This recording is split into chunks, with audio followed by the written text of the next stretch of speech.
Gue tadi tersesat. Kenapa saya malah tersesat? Karena memang seluruh investasi dana haji itu diinvestasikan untuk segala yang bersifat syariah ya Bu ya? Ya, itu udah pasti. Udah pasti. Dan sebenarnya berarti dengan dikelola dana setoran awal haji kita oleh BPKH, kita itu bukan hanya dapat pahala haji nantinya ketika menunaikan, tapi pahala berbagi, sedekah Bu ya. Karena kan ketika orang sudah dipanggil oleh Allah, pasti ditemui walaupun di tanah air, bukan di tanah suci. Kalau nabur lah pasti insya Allah ngasih jalan untuk ngasih ya. Paling tidak yang tadi yang buat ngopi anak-anak kan sekarang ngopi ya, sore.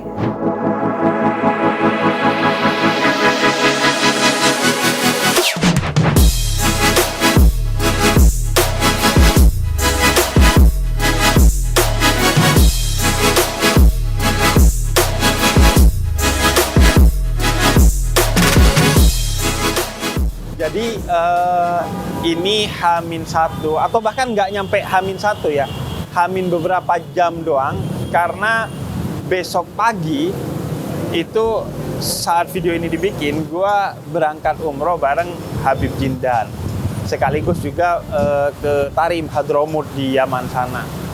Nah, gue tuh karena ini umroh pertama gue, dan gue udah lama diajakin umroh oleh berbagai travel, gue nolak karena gue pengen umroh pertama gue dari duit gue sendiri, gue urus sendiri semuanya, dan fasilitasnya pokoknya yang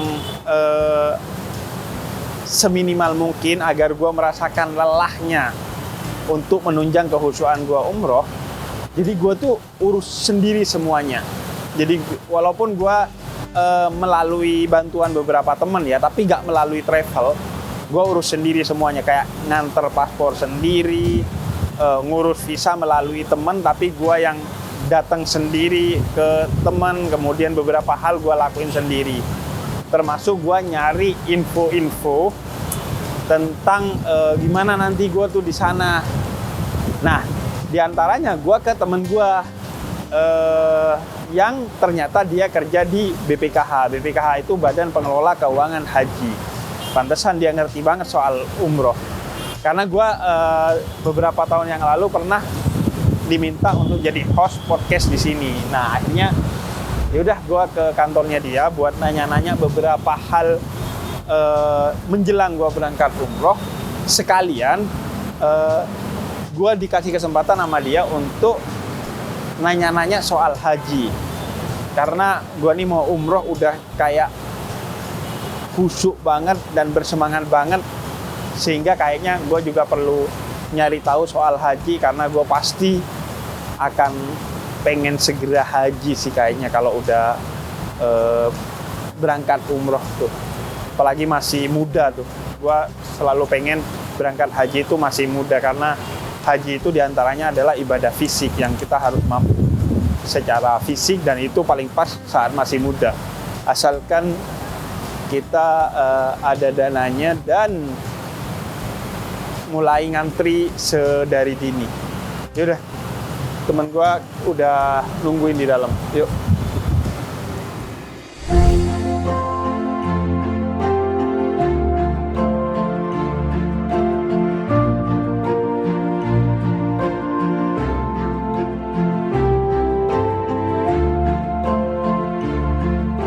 Jadi ceritanya, gue tadi tersesat. Kenapa saya malah tersesat? Jadi gue ke Menara Bidakara di Pancoran sana. Karena gue taunya kantor BPKH itu di sana. Soalnya gue per Februari 2023 ini mereka udah pindah ke Muamalat Tower di Kuningan. Nah, makanya tadi gue sempat tersesat ke sana. Ternyata udah di sini. Oke, mari kita jalan-jalan ke dalamnya.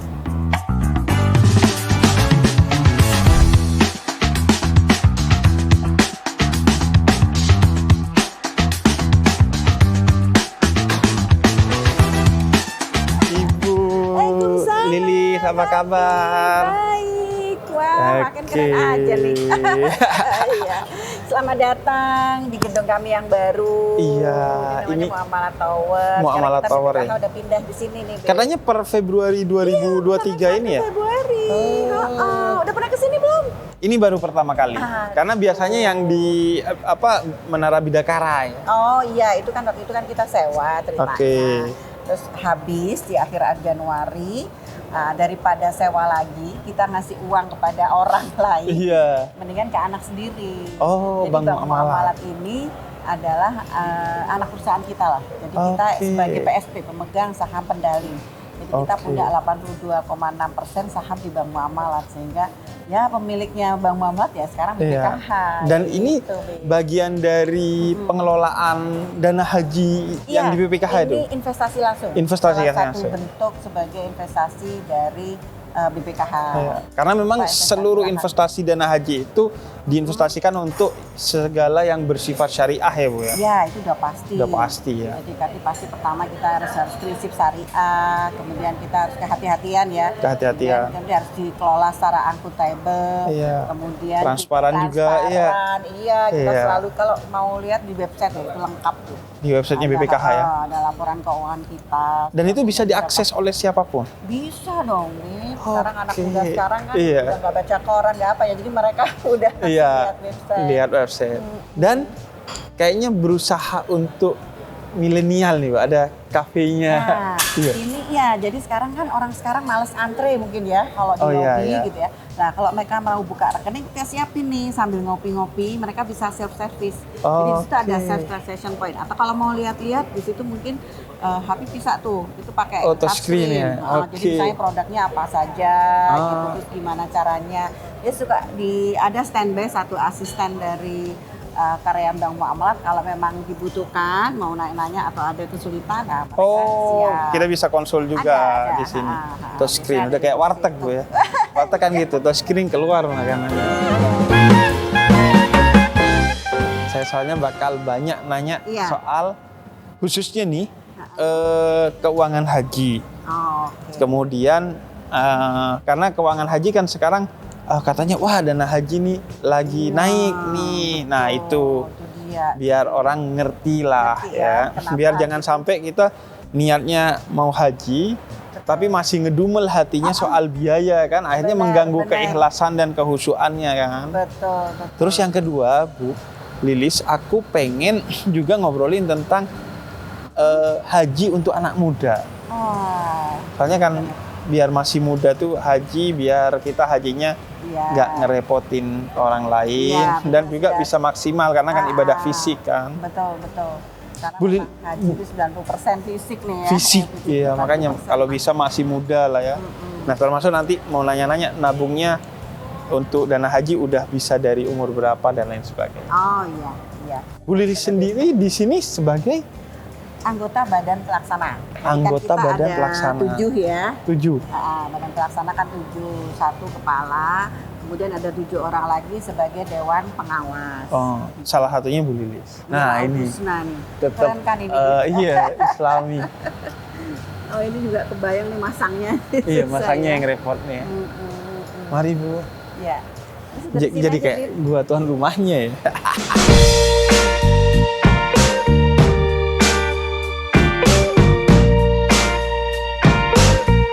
Jadi BPKH itu sendiri Bu Lilis. BPKH itu Badan Pengelola Keuangan Haji. Nah, maksudnya apa tuh? Jadi kita itu memang bertugas untuk mengelola keuangan haji yang berasal uangnya itu sumbernya adalah dari setoran awal jamaah. Kan kita tahu nih, Bib, kalau orang mau haji itu kan diminta untuk setoran awal 25 juta. Ya kan? Iya. Nah, itu yang kita mereka daftarnya di bank. Kemudian bank itu atas namanya dia pribadi, QQ Badan Pengelola BPKH. Jadi mereka akadnya nanti itu wakalah. Jadi mereka mewakilkan kepada BPKH bahwa ini uang 25 juta tolong dikelola oleh BPKH. Memang sementara pintu masuk awal adalah di bank-bank yang namanya BPS, BPIH. Itu ada 30, banknya juga harus syariah tuh. Syariah bahkan sejak banknya. Ada 30 yang kerjasama dengan BPKH, yaitu baik itu Bank Umum Syariah maupun UUS, jadi artinya unit usaha syariah. Itu ada 30 di Indonesia. 30. Setornya berarti berapa? 25 juta. 25 juta setoran awal. Nah, saat ini total jamaah yang sudah mendaftar itu 5 juta, sekitar 5.300.000, 5,3 5,3 juta yang udah daftar. Iya. Lah kali 25 juta itu yang kita kelola, Bi. Nah, dari situ kita kelola, kita kembangkan. Nanti hasilnya berupa imbal hasilnya itu nilai manfaat namanya. Iya. Nah, nilai manfaat itu fungsinya adalah untuk menambal nanti pada saat dia mau berangkat, kan diumumkan nih, kan dia baru 25 nih, kayak tahun kemarin kan diumumkan uang haji 40 juta, sehingga dia harus nambah 15 kan. Nah sebenarnya dia nggak 15, mungkin ada bagian dari imbal hasil yang berupa nilai manfaat, mungkin apakah 1 juta, 2 juta itu dari hasil kelolaan duitnya dia yang disimpan di kami. Kira-kira seperti itu. Jadi sebenarnya dana untuk berangkat haji itu tidak 25 juta. Iya, 25 itu hanya down payment lah. Iya, down payment. Dan nanti kemudian diskonnya itu dari pemanfaatan 25 juta itu. Iya, betul. Jadi dari dana yang dikelola 25 juta itu untuk kemudian memberikan diskon agar orang bisa tetap berangkat haji. Kalau dana hajinya sendiri berapa per orang? Kalau tidak didiskon? Nah, itu kan setiap tahun kan berubah-ubah ya? Berupa kepres. Tahun kemarin itu BIP 98,8 juta. Jadi memang 98,8 tahun juta. 2022. Berarti kan 98, kemudian kita bayarnya cuma 25 juta. Iya. Berarti hanya kurang lebih 30%-nya. Iya, tahun kemarin. Tapi dia harus nambah. Jadi kemarin diumumkan kan. Jadi itu namanya BPIH. Jadi yang 98,8 juta itu adalah biaya perjalanan ibadah haji. Tetapi yang dibebankan oleh jemaah itu disebut oleh BP. Kalau Habib dulu pernah dengar zaman dulu tuh ONH. Ada ONH. ONH itu adalah biaya yang dibebankan kepada jemaah. Biaya perjalanan ONH itu ongkos naik haji, benar ya? Iya, kalau sekarang namanya BP. BP. Saya tuh dulu jalan-jalan sehat JJS dapat koin ONH satu yang menang. Nah, itu berarti kalau dana ininya berapa yang harus? ONH itu kan beda-beda. Itu tadi saya contohin bahwa BPIH total penjagaan itu kan jumlah 98,8 juta tahun kemarin 2022. Lah, pemerintah mengumumkan BP-nya yang harus dibayar oleh jemaah itu range-nya antara 35 sampai ya average 39 lah, 39-40. Kenapa? Tergantung dari embarkasinya kan. Kalau Aceh makin dekat makin murah, 35. Mungkin kalau yang jauh 40. Nah, dia tinggal bayar kekurangannya tuh 15 kan. Lah, sisanya gap antara 40 ke 98 ini adalah BPKH. Jadi dia bayar 25 di awal, kemudian sekitar 15 jutaan untuk memenuhi sampai selebihnya kurang lebih 60% sampai 70% itu dibayarkan melalui dana yang telah dikelola oleh BPKH. Jadi sebenarnya kalau tidak melalui pemanfaatan di BPKH, tidak dikelola oleh BPKH, kita itu ongkos haji 40-an juta itu cuma nyampe Thailand kayaknya, Bu ya. Hajinya di Thailand. Itu cuma pesawat sama visa, dokumen, dia nggak makan, nggak nginep. Bener itu. Akhirnya sekitar 30 sekian juta sampai 40 juta, Bu ya. Makanya selebihnya di cover sama BPKH. Dari nilai manfaat itu. Jadi kita kan kemarin contohnya yang tahun kemarin itu katakanlah kita bantu dari nilai manfaat per orang sekitar 60 juta tuh, Bib. Per orang. Bayangkan, jadi isunya yang sekarang itu selain dari keadilan itu jadi asumsi kemarin itu, jadi misalnya gini nih, nilai manfaat kita hasil dari 160, ini ruangan saya nih. Tapi emang ini sementara, jadi sebenarnya kami nanti di lantai 17 lagi. Di lantai 17 lagi direnov. Kalau gitu lanjut ngobrolnya di sini aja, Bu ya. Oh gitu, boleh. Oke Habib, selamat datang di ruangan saya. Jadi ini walaupun ruangan sementara kami, jadi artinya karena nanti kita tuh di sini pakai 4 lantai, Habib. Nah, jadi saat ini baru 3 lantai karena kita nunggu renovasi. Jadi ini masih bergabung dengan teman-teman karyawan dari BPKH, dan nantinya kita ada sendiri untuk BP sama dewasa yang saya sampaikan. Di satu lantai sendiri. Khusus. Dan ini ciri khasnya memang setiap ruangan ada kaligrafi nih. Watawasawbil haqi, watawasawbil sabr. Beda-beda tuh nanti ayatnya tuh. Kayaknya Ibu kebagian yang alham dan as-sabr. Jadi menyampaikan kebenaran itu memang harus sabar. Nah, betul. itu yang saya mau tanya tuh. Saya harus sabar. Kami setiap hari itu harus berusaha untuk mensosialisasikan. Ini BPKH ngapain aja sih? Kenapa sih biayanya gede dan sebagainya? Iya. Nah itu. Sekarang yang ngapain aja dulu. Ngapain aja kayak sustain, kemudian berkeadilan itu ngapain aja, Bu? Kan di awal kan saya sudah bilang tuh, tugas kami kan memang mengelola dana jamaah haji sebenarnya supaya meringankan pada saat mereka berangkat, mengurangi lah, jadi mengurangi pembayaran lunas. Jadi istilahnya kan setoran awal itu 25 juta. Nanti pada saat diumumkan BIP-nya atau tadi kalau bahasa lamanya UNH itu mereka harus lunas, itu namanya setoran lunas. Nah mereka supaya tidak memberatkan di setoran lunas itu, makanya kita kelola gitu kan. Nanti yang adanya kita memberikan sebagian dari nilai manfaat itu. Nah, yang waiting list kan 5,3 juta. Yang berangkat itu kan 200.000 setiap tahun. Nah, yang kejadiannya itu yang tahun ini contoh 2022. Sebenarnya angka yang sekarang dirasa masyarakat cukup besar, itu sebenarnya dari tahun kemarin itu sebenarnya sama BIP yang tadi saya cerita. Tahun kemarin kan 98,8. Ini BPIH-nya. Iya, BPIH-nya. Nah, kemudian yang tahun ini sebenarnya cuma naik tahun kemarin 98,3, sekarang naik 500.000, 9,8. Gitu ya. Nah dari tahun 2005 kenapa nggak serame ini, nggak ribut? Karena waktu itu tahun kemarin semua biayanya di cover oleh BPKH. Jadi dia hanya membayar tadi antara 35 sampai 40. Jadi sisanya katakanlah 40 ke sementara kan gampangnya 100 lah ya. 60 jutanya itu di cover oleh 60%-nya berarti di cover oleh BPKH. Oleh BPKH gitu. Nah, kenapa kita waktu itu masih merasa sanggup? Karena kan ini yang berangkat cuma 50% yang kemarin. Gitu ya. Satu. Tetap dan waktu itu pengumumannya dari Saudi untuk ada biaya peningkatan yang namanya maser itu the last minute, nggak mungkin kita menagihkan lagi. Gitu ceritanya. Jadi waktu itu udah karena the last minute udah nggak ada waktu lagi untuk menagihkan. Jadi pilihannya hanya apakah Indonesia jadi berangkat atau kalau misalnya jadi berangkat ya harus nambah. Harus nambah yang kita kalau nggak salah sekitar 1,5 triliun waktu itu nambahnya. Lah ini akhirnya keputusannya pemerintah udahlah kasihan 2 tahun sebelumnya kan nggak berangkat. Iya karena pandemi. Makanya terus udahlah tetap diberangkatkan tapi 50%. Dan kekurangannya itu ditalangin oleh BPKH. Nah, namun di tahun 2003 sebenarnya kan nggak berbeda nih dari sisi angka. Cuman kenapa rame gitu ya? Karena sekarang yang berangkat kan 220. Kalau itu BPKH harus nalangin semua seperti tahun sebelumnya, itu nanti hasil nilai manfaatnya ini akan habis.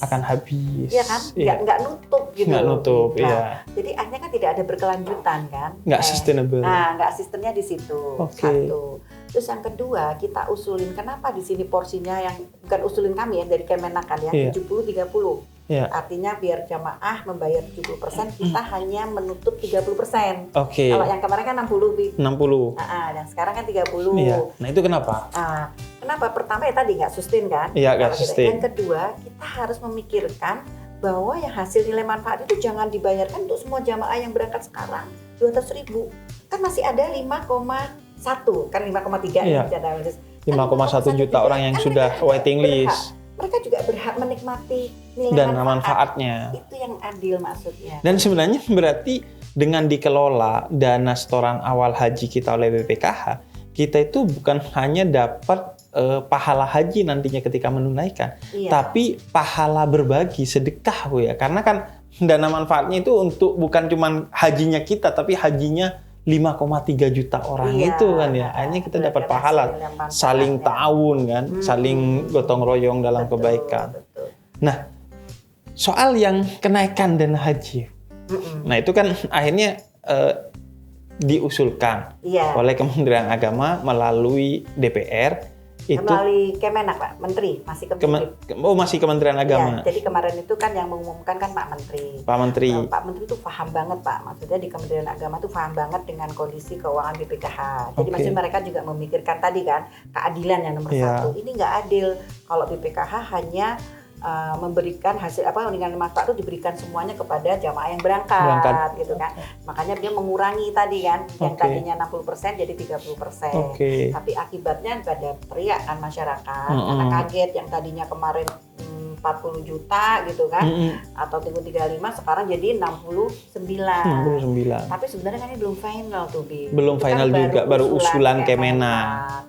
Nanti masih digodok lagi sama DPR kan, perwakilan masyarakat. Iya. Karena kan kalau dengar-dengar di suara masyarakat, saya baca kan pada protes juga, siap gitu kan. Jadi angkanya masih tentatif ya. Soalnya masih akan didiskusikan. Masih digodok. Ini nanti kami 3 hari ini FGD sama DPR, mungkin antara Senin kami dipanggil lagi, mungkin Selasa kali ya, diumumkan untuk kepastiannya tuh, Bi. Tapi sebenarnya ya 69 tadi ya cukup reasonable lah ya. Jadi artinya ya gini, kan katanya Habib mau umroh tuh ya? Iya, aku mau umroh. Berapa tuh bayar umroh tuh, Bib? Aku bayar itu sekitar 30 juta.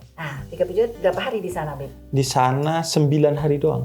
9 hari 30 juta. 30 juta. Bayangin nih, Bib, orang haji 40 hari. Jadi harusnya kalau haji 40 hari, ya gampangannya 4 kali lipat. 4 kali lipat, berarti 120 juta. Dia cuma suruh bayar 69. Ini masih bisa turun loh ya. Iya. Sebenarnya masuk akal ya. Kan, Bib, gitu loh. Tapi itu dia, masyarakat ya kaget aja sih, karena sebenarnya biasanya 35, 40 kok sekarang tiba-tiba jadi 69. Padahal 69 pun itu sebenarnya masih didiskon dari yang 90 sekian juta kan, hampir 100 juta. Ada juga ini living cost dibalikin nanti. Kalau haji kan ada uang saku tuh, Bib. Diberi uang. Biasanya itu tahun-tahun kemarin tuh 1.500 real. Nah, ini yang tahun ini yang katanya dari Kementerian Agama juga akan diturunkan. Kenapa? Karena sebenarnya hitungan 1.500, saya ingat banget orang tua saya dulu berhaji itu udah dapat uang saku 1.500 real, tapi waktu itu dia bawa beras. Makanannya ini sendiri, tujuannya kan itu. Tapi kalau haji sekarang tuh udah kayak umroh, Bib. Dikasih makan 3 kali. Dan juga kebetulan aku kemarin yang tahun lalu haji 2022 musim haji itu kan banyak dapat foto-foto jemaah haji dari sana. Nah, kemudian aku bantu juga share di media sosial, dan memang fasilitasnya udah enak banget. Bahkan orang tua yang udah tua banget itu dibantu banget, sampai ada banyak petugas haji yang masangin salep ke banyak orang tua. Petugas kesehatan. Jadi setiap kloter ada 1 dokter, ada 2 perawat. Dan itu semua hanya senilai 69 juta usulannya ya. Dan sebenarnya itu masih bisa turun sih. Jadi sebenarnya itu angka yang diusulkan oleh Kementerian Agama agar kita juga berkeadilan dan sustainable itu ya. Iya, jadi kalau sustainable dilihat dari BPKH-nya supaya ini tetap sustain keuangan ini gitu kan. Jadi harapannya kan ke depan itu jamaah haji itu nggak perlu lagi ngelunasin ada setoran lunas tadi karena kan dari uang yang dia serahkan nanti kita kelola. Pada saat hari hanya dia berangkat 10 tahun, 15 tahun itu udah cukup. Dan kalau langkah ini nggak diambil berarti beberapa tahun lagi kita justru akan bayar dana kalau mau haji itu hampir 100 juta kan. Iya, betul. Dan kontroversinya akan lebih gede kalau dibiarkan, karena uang yang sudah disetorkan oleh kita kemarin di dana awal 25 juta itu tiba-tiba generasi yang kesekian, misalnya jamaah haji 2027 itu udah harus nyetor hampir 100 juta. Jadi yang dapat enaknya dari dana manfaat BPKH itu cuma 5 jamaah haji di 5 tahun ini ya. 5 tahun jamaah haji ini. Ada ya, itu yang dibilang nggak adil. Terus itu juga Habib mungkin pernah dengar istiqoah. Iya, manis toto'a ilaihi sabila. Jadi haji bagi yang mampu. Iya. Nah, itu kemarin tuh kalau nggak salah di bulan November tuh ada muzakarah para kiai di situ Bondo. Jadi mereka mengatakan bahwa nggak benar haji itu kan harus tadi ya, itu harus mampu lah. Kemudian definisi mampu itu artinya didefinisikan lagi bahwa dia harus membayar haji lebih tinggi daripada nilai manfaat atau bahasanya yang dari hasil nilai manfaat BPKH tadi. Agar memenuhi syarat mampu. Jadi jangan 60-40 gitu kan. Ya minimal paling tidak 51-49. Jadi kan, harus lebih banyak jamaahnya yang menanggung, bukan BPKH. Iya, itu kemarin. Agar bisa disebut betul-betul mampu ya. Iya. Terus sambil lihat ini deh. Jadi karyawan BPKH itu, Wib, di sini tuh 70% milenial. Anak muda semua. Anak muda, jadi pasti ada lounge untuk ngopi-ngopi. Ini di sini saya nggak bisa nyuguhin apa nih. Ada iya, saya mau protes agak repot juga. Ibu udah terlalu banyak diprotes soalnya. Berarti kita sambil ngopi di sana, Bu ya? Nah, sambil ngopi di lounge yuk, biar kita lihat dulu.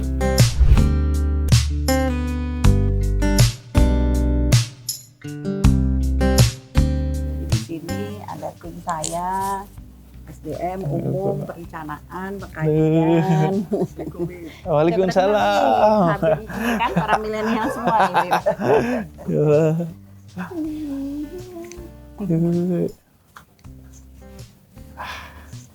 Nah, ini tim humas ya. Ini ada Mas Rizky di sini.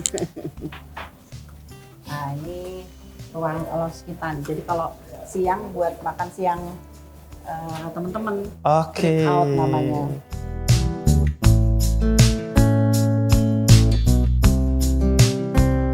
Jadi ini tempat namanya breakout.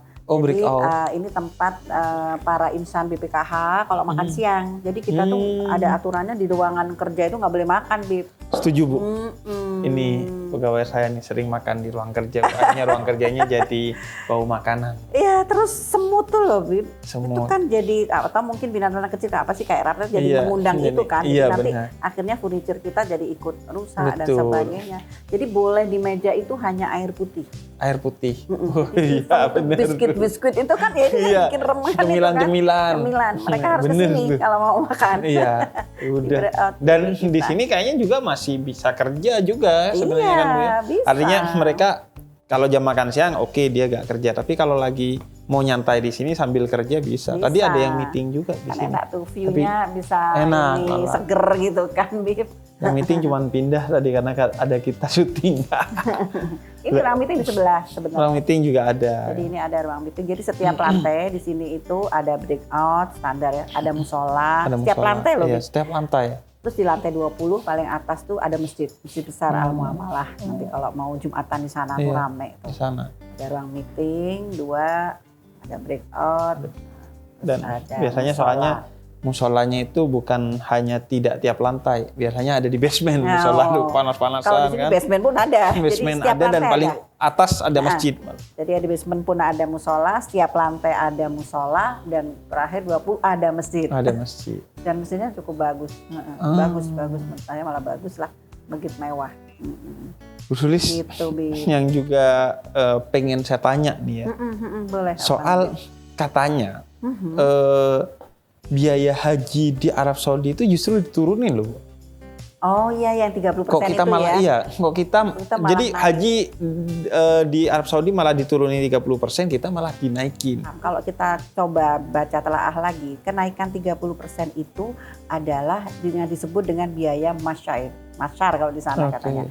Biaya masyair itu adalah biaya sebenarnya cuma 4 atau 5 hari gitu, Bib. Yaitu biaya dari Arafah, Muzdalifah, dan Mina. Jadi yang puncaknya haji. Jadi cuma itu kan ada 4-5 hari.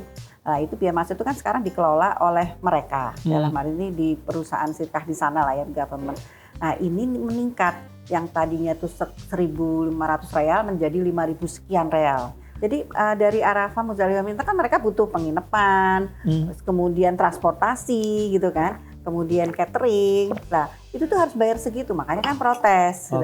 Nah itu yang terjadi tahun 2022, karena kan 2 tahun sebelumnya kan nggak ada haji. Pandemi ya. Jadi ini kayaknya mungkin yang 2 tahun dia kemudian dapat keuntungan di 1 tahun itu. Nah tahun ini pemerintah Saudi akhirnya menurunkan 30% untuk puncak hajinya tadi, dan untuk domestik yang namanya masyair itu. Nah kita juga nego dong, kita tahu kan. Masih Indonesia juga nego dan negara-negara lain juga protes juga. Wah di Arab juga sudah turun tuh. Akhirnya itu sudah diturunkan, Bib. Cuman kalau dirupiahkan turunnya itu hanya 4 juta. Iya, karena cuman dana 5 hari aja kan. Iya, 4 atau 5 hari yang tadi dari Arafah, Muzdalifah, Mina. Cuman itu saja sebenarnya. Iya, jadi turunnya nggak signifikan bagi kita yang di sini. Itu tadi. Dan saya baru tahu, orang lokal aja tuh 50 juta ya. Tapi turun kan dari 35 jutaan sekarang. Iya, karena sebelumnya juga udah dinaikin 300% sama dia kan ya. Karena 2 tahun itu, 2 tahun pandemi, akhirnya dinaikin baru diturunin lagi. Jadi karena negara KSA itu Kerajaan Saudi Arabia, kita nyebutnya kan KSA ya. KSA itu kan sekarang sudah tidak mengandalkan deviasinya dari minyak ya. Dulu kan ya kan kita siapa tahu kan minyak. Pokoknya orang Middle East sana tuh pasti minyak gitu kan sebagai PDB-nya lah, pendapatan devisanya lah. Sekarang tuh benar-benar si Saudi tuh serius untuk menggarap bisnis haji umroh ini. Mereka punya vision 2030 itu akan benar-benar fokus. Nah, terakhir kan saya kan bulan Januari kemarin ke sana ya, sambil melihat kondisi di Saudi sana. Di Masjidil Haram itu, Bib, itu masih banyak bangunan-bangunan, artinya banyak peralatan-peralatan berat. Mereka tuh masih renov terus. Oh, pembangunannya. Kenapa? Karena mereka memperluas. Jadi kan sekarang itu Masjidil Haram katanya bisa menampung sekitar 2,5 juta. Nah, harapannya mereka di 2030 itu udah bisa menampung 5 juta. 2 kali lipat. Nanti berapa tahun lagi gitu, mereka akan bisa menampung 10 juta. Berarti 4 kali lipat. 4 kali lipat. Artinya apa imbasnya ke kita? Imbasnya ke kita juga yang kita berangkatkan kuota jamaah haji kita setiap tahun naik bisa sampai 4 kali lipat berarti di visi 2030 itu. Betul. Jadi kalau kita naik kali lipat ya mau nggak mau antrean yang tadinya panjang mungkin. Jadi itu kayak kita antri di bank, misalnya bank muamalat ya. Tiba-tiba ada kasir baru yang buka tuh. Betul. Separuh hilang tuh kan. Bener. Nah, kalau ini 4 kali lipat, berarti sekarang daftar tunggu kita berapa tahun? Misalnya kalau Jakarta tuh antara 20 sampai 25 tahun. Nah, berarti katakan 24 gampangannya ya. 24 tahun. Kalau disingkat 4 dibagi 4 berarti jadi 6 tahun. 6 tahun. Kalau di visi haji 2030 itu ya. Kalau visi haji Saudi itu 2030. Bisa menampung 10 juta ya. Iya. Nah, itu kesempatan anak muda untuk berhaji di usia muda berarti makin tinggi, Bu ya. Iya, benar. Karena kan kalau sekarang anak muda paling muda boleh berangkat haji umur berapa? Kalau aturannya aturan di kita itu 12 tahun, Bib, saat ini. Iya. Itu untuk nabungnya? Untuk daftar. Untuk daftar? Daftar yang 25 juta tadi. Jadi ini beda. Kalau nabung mah tergantung dari pribadinya ya. Pribadi mau umur berapa. Tapi biasanya dari kecil tuh bisa. Jadi ada beda nih, Bib, antara nabung atau mau daftar haji. Kalau daftar haji kan dia langsung harus 25 juta, langsung dapat nomor dapat tiket gitu kan. Udah tiket, antrean sekian, nanti ada nomor angka gitu kan, udah nomor berapa. Kalau nabung itu nyicil, karena kan kita nggak mampu nih, saya nggak mampu nih 20 juta, itu nyicilnya adanya bisanya di bank. Kalau uang itu belum masuk ke BPKH. Itu mah terserah ya, mau anaknya belum lahir juga udah mulai. Itu yang maksudnya. Kalau daftar umur 12 tahun. Iya. Kalau berangkatnya, paling muda umur berapa yang bisa berangkat? Anak muda. Anak mudanya? Iya, 17. 18 ya kayaknya. KTP aja. Asal punya identitas ya. Iya. Punya identitas, punya paspor lah ya, tidak lah. Nah, tergantung dari peraturan dari imigrasi ya. Untuk paspor tuh kalau nggak salah 18 sih, Bib. Berarti bisa berangkat. 12 tahun udah bisa daftar. Berarti didaftarkan oleh orang tuanya lah ya. Iya, betul. Berarti kalau daftar tunggunya itu 24 tahun, berarti paling muda 36 tahun tuh kita berangkat. Iya. Tapi dengan visi haji 2030 tuh bisa jadi akhirnya umur 18 tahun udah bisa berangkat. Iya, betul. Nah, makanya kita menggaungkan itu. Tapi sekarang kita sih semua bisa haji, Bib. Jadi nggak dibatasin harus haji muda. Semua bisa haji itu tadi maksudnya mulai lahir kalau bisa itu tadi udah mulai nabung kali ya. Tapi dengar tuh isunya Kemenak mau membuka lagi karena di Saudi sendiri kan tidak dibatasin ya. Di negara Malaysia juga nggak dibatasin. Mau anak baru lahir langsung daftar boleh. Kata dengar mau diturunin jadi 7 tahun. 7 tahun udah bisa daftar. Tapi belum. Sekarang kan baru 12. Iya, baru 12. Nah itu karena haji muda tuh penting banget ya. Karena kan kalau di Quran fafirru ilallah tuh menurut spiritualis muslim para sufi itu kan artinya bersegeralah menuju panggilan Allah. Salah satu yang paling utama itu kan haji. Betul. Karena kan kita nggak tahu ya umur kita sampai kapan. Belum lagi haji itu tadi ibadah fisik. Jangan sampai kita haji malah ngerepotin orang lain ya. Harus kuat. Jadi kalau bisa semudah mungkin. Dan agar juga bisa sekaligus healing hajinya, ya kan, jalan-jalan kan.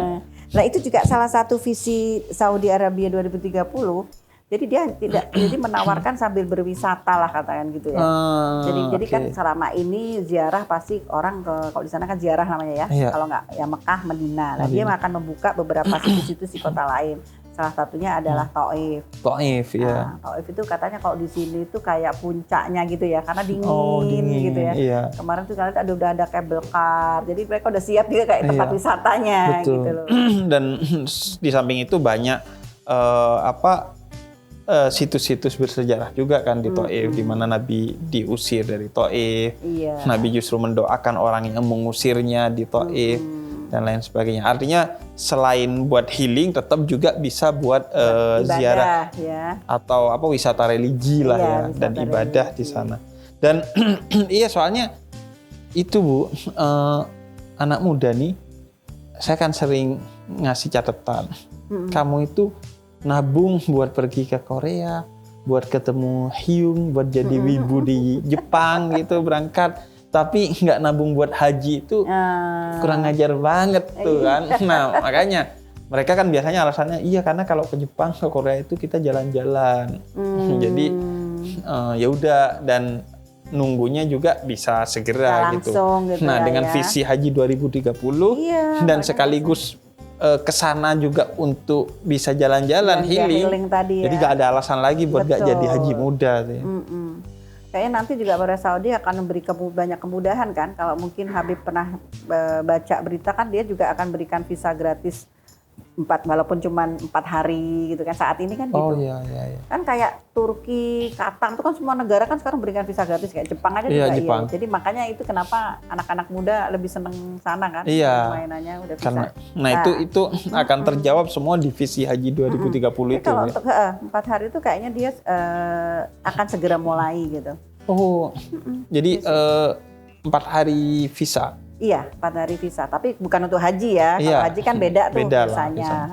Jadi kita bisa ke sana umroh mungkin. Iya, umroh. Umroh kan sebenarnya 2 jam. 1 hari bisa ya. Iya, 2 jam. Umroh mah. Bener. Iya kan, tinggal ambil mikot, kemudian tawaf, kemudian sa'i, tahallul, udah selesai. Ya itu dia. Makanya jadi betapa sekarang Saudi itu mempersiapkan kan orang supaya semua penduduk negara di dunia itu kebanyakan muslim udah ayo silakan datang kami gitu. Nah ini benar-benar dipermudah, dikasih visa, kemudahan visa bebas 4 hari. Benar-benar.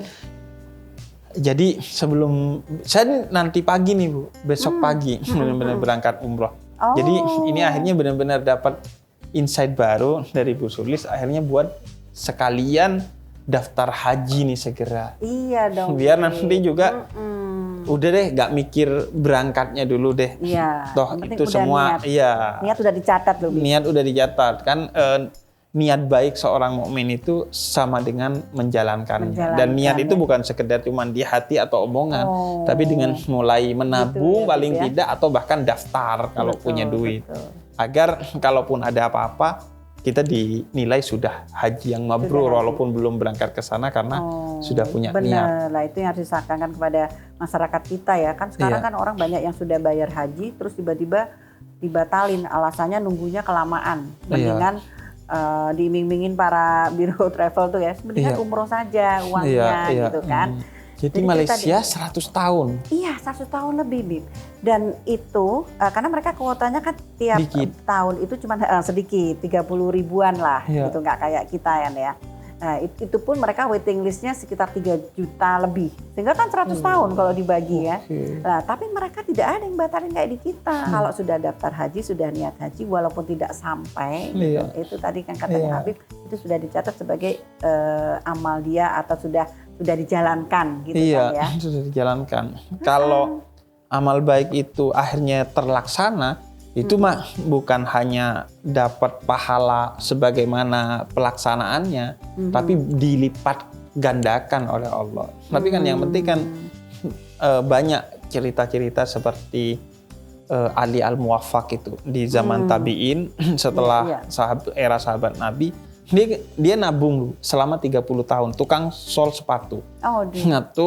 Nabung selama 30 tahun untuk berangkat haji. Tapi pas mau berangkat, tetangganya punya 6 anak, dia seorang janda sendiri kelaparan.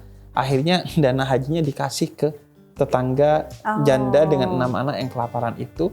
Dan Abdullah bin Al-Mubarak, salah seorang tabi'in juga, itu kala dia melakukan haji, melihat dalam mimpinya Ali Al-Muwaffaq ini menjadi jamaah haji dan mabrur. Masya Allah. Padahal dia tidak berangkat ke Mekah untuk berhaji. Tapi karena sudah niat dan tidak jadi berangkat karena diberikan kepada tetangganya yang kelaparan, akhirnya dihitung haji yang mabrur di mata Allah. Ya. Nah itu kita ya gitu. Kita yang penting udah daftar. Soal apakah kita umurnya sampai, apakah kita pada akhirnya berangkat, itu mah urusan Allah lah ya. Allah yang manggilnya. Niat tadi ya. 25 juta buat sebagian anak muda di kota ya, itu mah kadang Bu harga HP-nya aja 20-an juta. Iya, sama dengan HP sepatunya ya. Aja bisa 3 juta atau 5 juta kan. Ya. Iya kan. Jadi aneh juga kalau mereka ngeluarin duit banyak untuk pakaiannya di dunia, tapi nggak ngeluarin duit banyak untuk pakaian takwa yang akan bermanfaat di akhirat. Atau ini deh beli motor 20 juta, NX, ya? 30 juta, iya kan? Nah itu dia nyiapin kendaraannya di dunia tapi nggak nyiapin kendaraannya di akhirat untuk masuk surga tuh aneh juga. Dan ini juga itu soal kemudian apa sih prioritas hidupmu? Apakah sesuai dengan yang diinginkan oleh penciptamu, yaitu wa ma khalaqtul jinna wal insa illa liya'budun. Kamu itu diciptakan untuk beribadah. Kalau prioritas memang untuk beribadah, pasti nabung hajinya itu dari awal gitu. Orang yang dipanggil oleh Allah pasti akan ditemuinya. Walaupun tidak di Mekah di saat haji. Tapi ketika orang sudah dipanggil oleh Allah pasti ditemui walaupun di tanah air bukan di tanah suci. Karena ya kayak tadi cerita, walaupun nggak berangkat ke tanah suci tapi dihitung haji yang mabrur. Tapi orang yang tidak dipanggil oleh Allah itu tidak akan ditemuinya.